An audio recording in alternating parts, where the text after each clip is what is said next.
Ebbene no, non è il Mavic 2 Pro, ma è un drone super economico. Ciao a tutti, io sono Diego, questo è Cose Cinesi. Questo qui è un drone marchiato Global Drone, il modello è il GD89.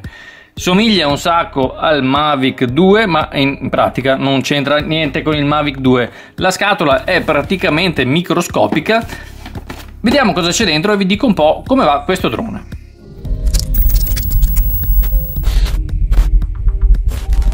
Prima di tutto vi dico che ce ne sono diverse versioni, anche diversi colori. Quello che ho io è la versione Full HD, la camera è Full HD e con il Wi-Fi FPV, quindi vediamo il video sul nostro telefono. Poi i colori ci sono bianco, nero e il grigio platinum, come il suo più famoso, non dico genitore, ma parente, insomma, dal quale si ispira. Questo è tutto quello che c'è nella scatola. Troviamo le istruzioni per l'applicazione da installare nei nostri telefoni, ovvero sia quello che serve per vedere il video sul nostro telefono. Poi ci sono le istruzioni, questo pieghevolino con poche pagine, con qualche figura in inglese e cinese sulle modalità di utilizzo del drone, un cacciavite per sostituire le eliche, un cavo USB micro USB per la ricarica delle batterie, 2 eliche di scorta, 4 paraeliche che non monterò, il radiocomando che vediamo tra un attimo e infine il drone. La prima roba che salta all'occhio sono le dimensioni, è veramente microscopico questo drone. Braccia pieghevoli, vedete ci sta su una mano, braccia pieghevoli, eliche pieghevoli, veramente microscopico, da borsetta vorrei dire, ci sta praticamente ovunque. Beh, esteticamente cosa dire, è molto bello perché somiglia al Mavic 2 Pro, quindi non si può dire che sia un brutto drone. Ovviamente la qualità costruttiva non è nemmeno parente a quello del drone DJI, qui siamo di fronte a un drone completamente in plastica, piuttosto morbidina, non è dotato di particolari tecnologie se non il barometro che consente di mantenere l'altezza, insomma la quota dove lo mettiamo, ma non ha il GPS, quindi non mantiene la posizione. Se c'è vento il drone si sposta. Sul fianco sinistro non c'è niente, sul fianco destro non c'è niente, dietro c'è il connettore per la ricarica della batteria, dei LED che ci danno indicazione della carica della batteria. Tenendo premuto il pulsantino vediamo quanti LED si accendono e capiamo quanto è carica la batteria. Per estrarre la lipo si preme qui e si fa scorrere, e la batteria è di tipo lipo, polimeri di litio, da 1200 mAh una cella, quindi 3,7 volt. La durata della batteria in volo su questo piccolo drone va dai 13 ai 15 minuti a seconda di come voliamo. Sul musetto sono presenti 2 LED molto graziosi che si illuminano quando accendiamo il drone, e sotto c'è la camera, vedete, a forma di parallelepipedo, proprio come quella del Mavic 2 Pro. In questo caso la camera è una Full HD e invia il video al nostro telefono, e sul telefono anche possiamo registrare il video. Infatti questo drone non è dotato di slot per SD, è fondamentalmente un drone basico solamente per divertirsi a volare. Anche le capacità video e foto di questo drone non sono all'altezza, insomma se siete dei videoamatori o fotoamatori questo drone ovviamente non fa per voi. Qui siamo veramente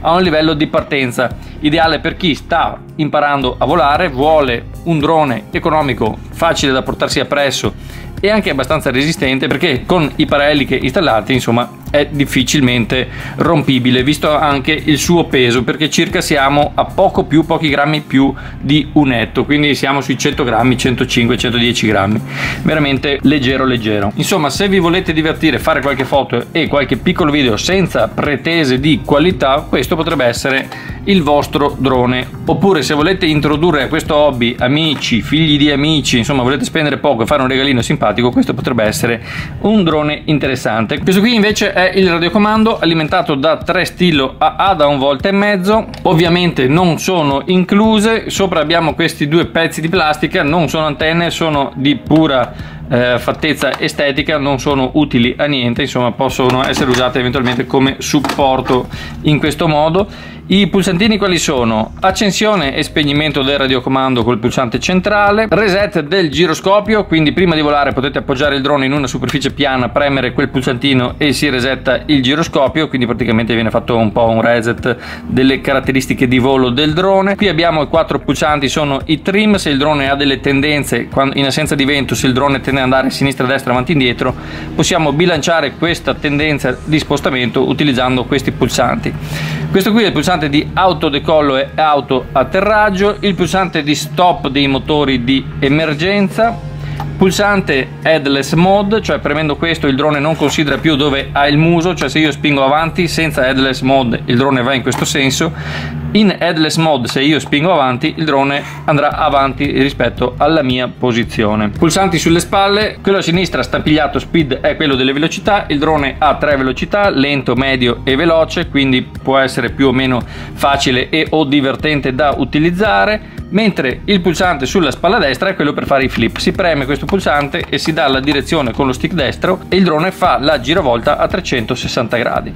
Questo è un po' tutto quello che offre questo drone. Vi ripeto, ha il barometro, quindi una volta che l'abbiamo alzato in volo resterà a quell'altezza. Infatti vedete che lo stick sinistro del radiocomando ha la molla centrata, quindi voi lo alzate, mollate e il drone mantiene quell'altezza, ma ripeto, non la posizione.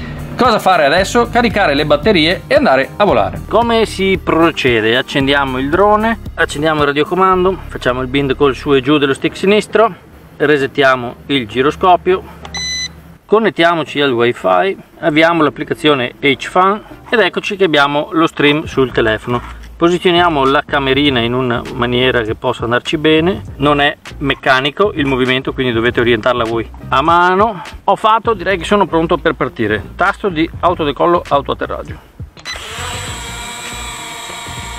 I motori girano, molto silenzioso e anche molto carino. Vediamo un po' innanzitutto come vola. Questa è la velocità 1, niente di che, piuttosto lento. Velocità 2 cambia abbastanza la velocità di io, velocità 3 cambia ancora di più. Vediamo le caratteristiche di volo in velocità 3. Alziamolo un po'. Sportivo in velocità 3, molto sportivo. Wow! Quando si va in velocità 3 si va a manetta verso avanti, perde addirittura quota da quanto spinge, da quanto si inclina. Ok, riportiamolo in velocità 2. Vediamo, in velocità 2 è molto più lento, però molto più gestibile. Proviamo a fare un flip, vediamo innanzitutto come vanno i flip. Intanto si è alzato un po' di vento. Ok, flip laterali funzionano. No, solamente laterali, non c'è la giravolta in avanti. Non sarà sicuramente un drone per riprese video di alta qualità, però per imparare o per divertirsi un po' va anche bene. Sicuramente piccolo, praticamente tascabile vorrei dire. Attiviamo la registrazione video, si fa da app questa cosa. Sto registrando il video, vediamo il ritardo. Non tanto ritardo, colori un po' sull'aranciato vorrei dire, guardando il display qua. Facciamo un po' di volo in velocità 1 per fare qualche ripresa video. Guardo il display,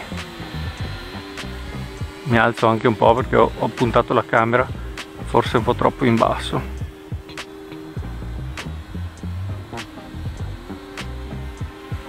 Sì, ho puntato la camera un po' male, a dire la verità, va tenuta un po' più verso l'alto. Vediamo quanto alto va. Ovviamente non ha il GPS. Attenzione, qua ci sono i famosi e storici cavi della tensione.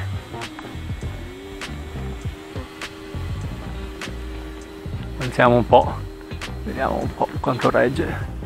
Vabbè, dai, neanche male. Ho ancora lo streaming sul telefono. Non male. A dire la verità le riprese non sembrano neanche malaccio qua.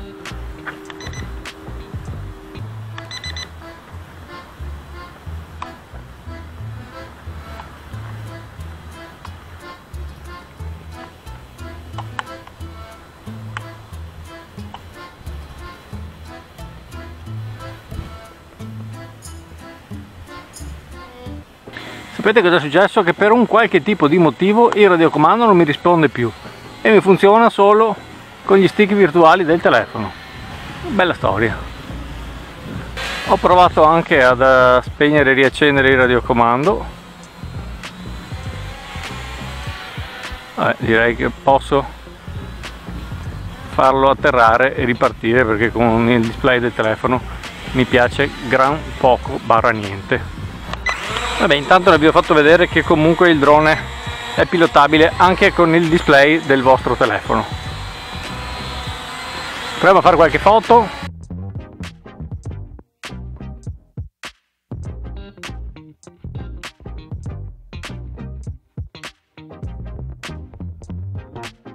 Ok, ho capito qual è il problema. Quando il radiocomando perde il segnale con il drone, passa in automatico il comando al telefono. Non so se è una cosa che apprezzo, a dire la verità. Bisogna essere pronti. Quando vedete che il radiocomando non funziona più, capite che è perché è il telefono che domina. Il video non sembra male visto sul telefono comunque. Dovrebbe avere anche le modalità gesture, ovvero sia attivare foto e video da